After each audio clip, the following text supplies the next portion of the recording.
Good day. So where are we? We are at East Cay, which you have to pull down the seat. You can see that part of the reef. Somewhere down there. Not even on that chart, unfortunately. Hi, my name is Kat, and this is my vegan experiment. Today I'm talking to you about my experience of volunteering with AIMS, the Australian Institute of Marine Science. Yes, as you can see, I am fully decked out.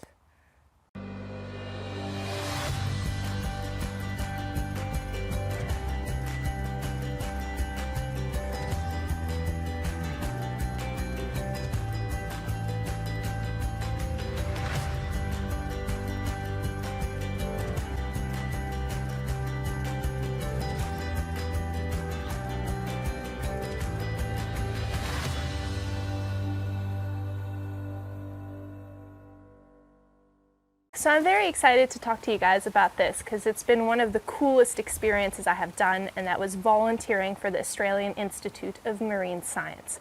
I'm going to kind of give you a rundown of what you need to be able to volunteer with an organization like this, and then what my day-to-day looked like on the boat.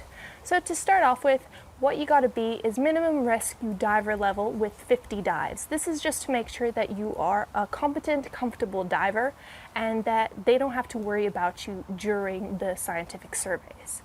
What AIMS is doing is plenty of fantastic work, but the project I was helping with in particular was with my good friend Perrin, who was one of my dive masters back in the day, who is now a marine biologist with AIMS. What they are doing is actually they're taking part of the largest, longest ever reef monitoring program in the world. So it has been running since the 70s something, so over 30 years, and they're surveying over 400 different reefs.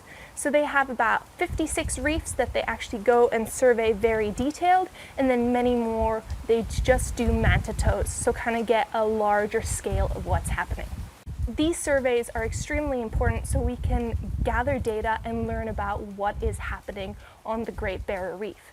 We can learn about the trends, we can learn about the coral bleaching, the crown of thorns, and any sort of things that might be affecting the coral reef systems. If you have read any studies or read the newspapers all about the coral reef is dying or anything like that, some of the data might have been from these guys in particular. So I'm extremely honored and blessed that I got to go on the boat and take part of this fantastic, long-running scientific research. So what did it look like on the boat? The boat is a beautiful research vessel. It's even stamped that on the side. It makes you feel like a real scientist. There are 10 people on board. There are 4 crew, so you got the captain, you got the first mate, you got the engineer, and then you got the cook.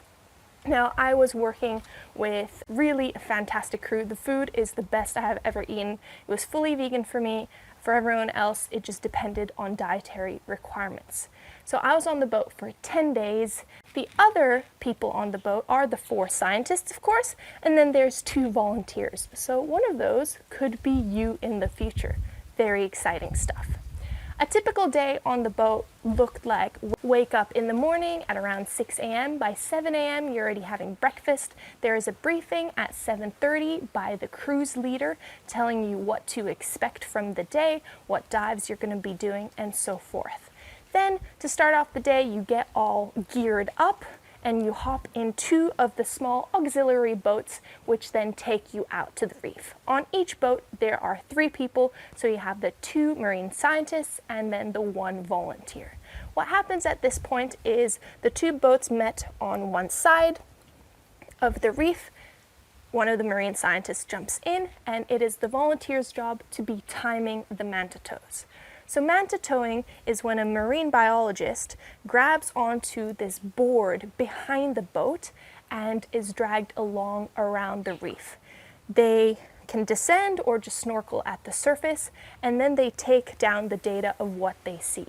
Basically, it works on a point scale system, -3 to 3, where they kind of say how much coral coverage is there, how much dead coral there is, and then they also write down if they see any of the big species, so any sharks or things like that.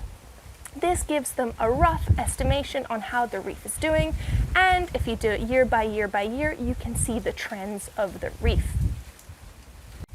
This activity greatly varied in time depending on the size of the reef, so we were doing this anywhere from 40 minutes to about 2 hours.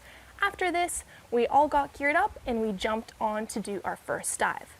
The way the first dive worked is 4 of the divers would jump in. It would be one marine biologist who was a fish counter, big fish counter, and then the volunteer. They would go down first, find the beginning of the transect, and then the volunteer would do the big job of unrolling the 50-meter transect following the big fish counter. So unroll, unroll, unroll, 50 meters, then there would be typically about a 10-meter break depending on the reef, and then you would do the next transect. So it was our job to put down the transect lines for the 5 different sections on the reef. Once we were doing this, the 2 other divers would jump in, and these guys are the coral guys. So one person's job would be to take photos of the benthic layer, so of the corals beneath, and the other one would be writing what corals they're identifying on the path along that transect. Once all those 4 divers were out of the water, then the other 2 people who were surface watch would jump in. Now again, this would be one marine biologist and a volunteer. So again, the marine biologist would go first, counting the little fish this time, 1 meter either side of the transect, and the volunteer would be coming up last, reeling up those transects. So again, 5 times 50 meters. After these 2 dives, everyone would get back on the boat, make sure everyone's all good, radio back to the main vessel, and head back for lunch. Typically, the dives were anywhere between 35 and 50 minutes. The water temperature was around 27 degrees, and yeah, it was a truly fantastic experience. Lunch was delicious. Every single time we had any food there, I was clamoring to have the recipe. In the afternoon, after about an hour's break, everyone would get geared up again, this time put 2 tanks onto the little auxiliary boats and head out to the reef again. Typically on a reef there would be 3 sites where they'd be gathering the data, so the transects, so we'd go to the second site. Again, same process. 2 divers go down, big fish counter, transect layer, 2 coral guys. Get up, switch over, go back down, the 2 guys now, so little fish counter, transect, reeler, upper, go up. Make sure to have the surface interval, and the cycle restarts. At the end of the day, at around 5:30 p.m. or so, that is when the scientists would go do their sciencey things, and it was time for us to do anything we wanted. So I would learn German, I would read my book, or just watch Game of Thrones, which was very fun indeed. So I've asked if I could get a yoga mat, because the ground hurt my hands. Look at it, how beautiful it is.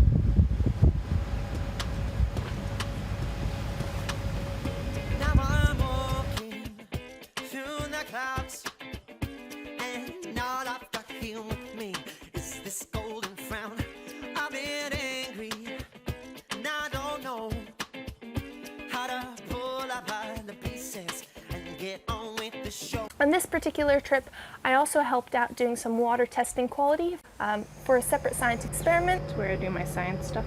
So what I did there was to just gather up the water from the particular dive site. Then I would have to kill whatever was in the water, since that could change the composition and the acidification and all of that.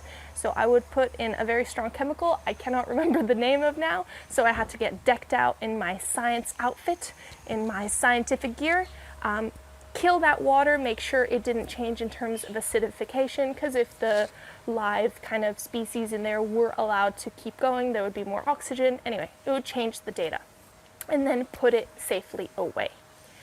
That is basically what a day looked like. Now, how can you get involved in this, or what can you do in terms of these things? If you are a diver, if you are Australian, I highly recommend trying to get involved with AIMS, or to just see if there's any universities which need help. Of course, it's always beneficial to be a marine biologist, so hey there marine biologists if you're listening to this, but you don't have to be.